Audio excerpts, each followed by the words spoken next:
یو جاپاني عالم د اوس هم ژوندی د په دې باندې بحث کوي.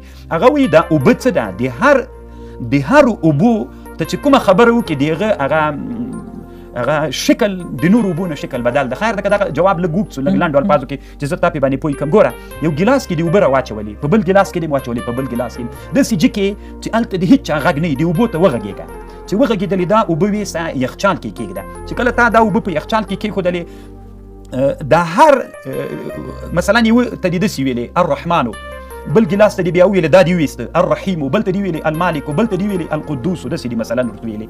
یا د یوې اوبو ته د خوشحالۍ خبرې وکړلې، بعضې اوبو ته د خشکې خبرې وکړلې.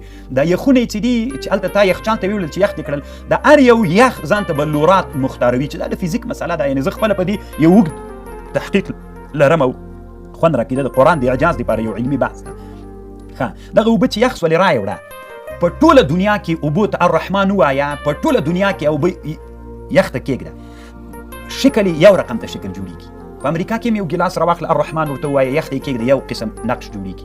کله کله د علم دومره مخته روان ده، د فزیک علما وایي دغه جاپاني عالم ما نه اوس فلحاله نوم له یاده وته، نو دغه عالم وایي که د راتلونکي کې داسې زمانه کېدی چې راسي یو څوک به اوبو ته غږېږي، اوبو ته به خبرې کوي، اوبه به یخ ته ږدي، دا اوبه به له دې نه چې یخ سولي دا به بل چېرته لیږي، د یخ د نقش نه به دا ځان ته رامعلوموي چې دا اوبه څه وایي.